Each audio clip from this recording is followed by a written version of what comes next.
미국 뉴저지에 살고 있는 정법 가족입니다. 1년 반 전에 오랫동안 잘 알고 지내던 뉴욕의 사업가에게 저와 제 파트너가 온라인 판매 사업을 제안을 했고 본인이 소유하고 있던 온라인 회사를 맡아서 한번 해보라고 하여 운영을 시작했습니다. 처음 6개월간은 시행착오를 했지만 6개월부터는 매출은 4배가 되었고 수익도 많이 늘었습니다. 하지만 몇 주 전 갑자기 본인이 하는 사업이 모두 힘들어져서 그만 정리하자고 통보를 하셨습니다. 지금까지 구축해 놓은 시스템이 너무 좋고 저희가 아니더라도 투자자의 본사 직원들이 운영을 해도 충분히 수익이 남을 수 있는 환경이라 다시 설득하여 직원분들에게 남겨주고 당분간 필요할 때 도와주는 역할을 하기로 했습니다. 이런 일이 있은 후 IT 컨설팅 사업을 같이 하자는 제안도 들어오고 몇몇 회사에서 온라인 판매를 위해 컨설팅이 필요하다고 해서 컨설팅과 온라인 판매를 파트너십으로 운영할 예정입니다. 저는 앞으로 3개월간 부족한 IT 컴퓨터 관련 지식을 더 공부한 후에 취직을 하면서 다음을 준비하려고 합니다. 제가 지금 겪고 있는 상황이 한 단계 위로 올라가기 위한 시점인지 아직 공부가 덜 되어서 더 밑에 내려가서 공부하라는 것인지 구분이 되지 않습니다. 스승님의 가르침이 필요합니다. 지금 질문하신 분은 지금 변화기가 일어나고 있는 겁니다. 변화기가 일어나는데 변화는 어떻게 일어나냐? 인연이 만나지는 데서부터 시작을 합니다. 그럼 인연이 일어나는데 1차로 일어나는 인연이 있고 그 다음에 2차적으로 또 인연을 만납니다. 2차적으로 인연을 만날 때 일어나는 것과 1차 시기에 만나는 인연들이 있는데 1차 시기에 만나는 것은 내가 전혀 이런 힘을 안 갖췄을 때 힘을 갖게끔 만들어주는 인연입니다. 그러면 1차 인연이 끝날 때쯤 되면 어떻게 되냐? 내가 어느 정도 모르던 걸 이제 눈을 뜨게 만들어버리는 거죠. 이거는 내가 벌은 겁니다. 이런 엄청난 수입을 얻은 거나 똑같습니다. 그래서 기본적인 거를 조금 이렇게 내가 형성이 됐기 때문에 어떤 환경에도 이거를 쓸 수 있는 환경이 만들어졌을 겁니다. 이제부터 좋은 인연들이 막 오기 시작을 할 거예요. 2차 인연이 오면 2차 인연도 완전히 인연은 아닙니다. 하나 서로가 상생될 수 인연이다 이 말이죠. 2차 인연은 상생되기 위해서 오는 거예요. 1차 인연은 내를 눈을 띄워주기 위해서 오는 것이고 2차 인연은 이제 상생으로 해갖고 성장하기 위해서 오는 겁니다. 그러면 성장을 했으면 어떻게 되냐? 미련 팔고 있으면 다 걷어버립니다. 성장을 했다면 상생으로 그 사람도 좋아졌고 나도 좋아졌으면 이제 그때 3차 인연이 옵니다. 이 3차 인연하고 이제 세상을 풀어가야 되는 거죠. 집착하지 마라. 올 때는 이유가 있음에 감사하고 내가 기본적인 걸 다 했는데 미련 팔 것 같으면 그걸 깨버립니다. 그래서 상대가 지금 그런 일이 일어나고 있는 겁니다.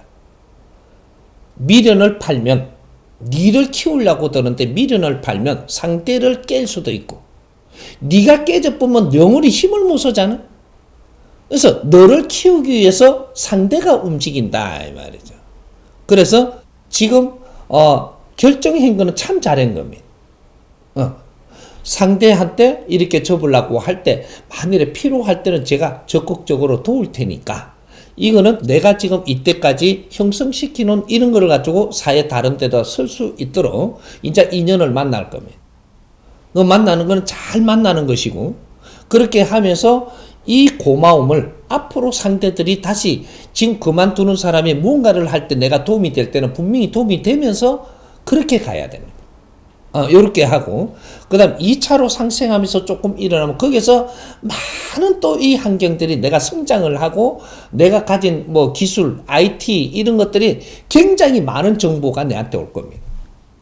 이런 걸 내가 공부를 그런 거 이 사회 그런 거는 정보가 와서 내가 들다 보기만 해도 내가 스스로 알게 되는 거니까 너무 공부에 생각하지 마십시오. 오는 걸 다 받아들이고 점검한다. 점검만 해도 내가 알게 돼 있습니다. 지금 당신은 내한테 오는 거를 자료만 내가 봐도 넘버담도 생각이 엄청나게 발전을 합니다. 공부한다란 막 이렇게 하지 말고 모든 자료를 다 뒤집기 시작을 해라. IT 분야에 대해서 내한테 오는 자료는 전부 다 내 뒤져만 봐도 나는 스스로 알게 되고, 이거 나는 그만큼만 알아야지. 열심히 공부해 너무 깊이 알아버리면 너도 그 쟁이밖에 안 된다. 그리고 내가 이 분야에 커가면서 리더를 하려 그러면 나는 30% 이상 알면 안 됩니다. 왜? 그래야지 기술자를 존중하고, 그 다음에 이 다른 소질을 가진 사람들을 존중을 하면서 같이 상생하도록 가야지. 내가 너무 깊이 알면 그 사람들을 무시해서 내하고 손잡고 일할 사람이 없어집니다. 그러니까 그런 것을 지금 기회를 주고 환경을 주는 거니까 이 환경을 잘 소화를 해가지고 재밌게만 가시라는 거죠. 우리는 교육을 받고 있으니까, 정법으로 우리는 교육을 받고 있으니까 재밌게 가면서 IT가 어느 정도 이렇게 형성이 되면 이 IT에 대해서 정법시대하고도 공유를 하면서 같이 가면 정법시대에서 IT에 들어갈 수 있는 그러한 콘텐츠가 또 만들어집니다. 우리가 IT 산업의 발전이라는 것이 IT 산업의 기술 발전을 하는 것이지, 그 안에 콘텐츠가 없어갖고 지금 엄청나게 힘들어질 때가 곧 옵니다. IT 산업의 핵은 뭐냐? 콘텐츠입니다. IT 산업을 일으켜 놓는 것도 좋은데 이 안에 어떤 콘텐츠를 담을 것이냐? 그는 교육이 되는 그러한 콘텐츠란, 어떤 앞으로 콘텐츠도 교육이 핵입니다.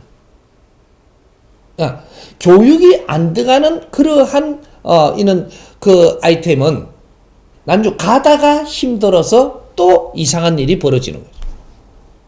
어떤 분야에도 교육이 들어가야 됩니다. 그런 것들은 IT 산업에도 굉장히 중요한 지금 작업을 해야 되기 때문에 그런 것들이 연결성을 가지면 이 사회에 다시 이제 이게 바르게 틀어가는 IT 산업, 요런 게 일어나게끔 이제 앞으로 해야 될 때는 거죠.